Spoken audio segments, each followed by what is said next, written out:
Ранквам футболисти от 1 до 10. Виера 6. Роналдо първо.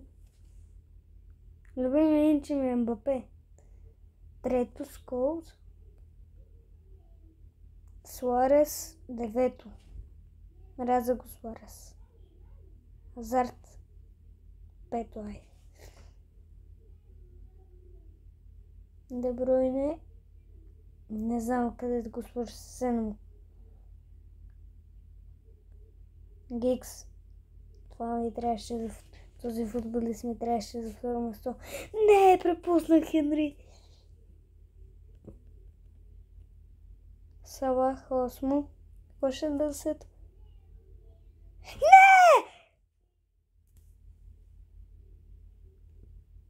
Кого трябваше да е на 5? Кого трябваше да е на 5? Майко мила.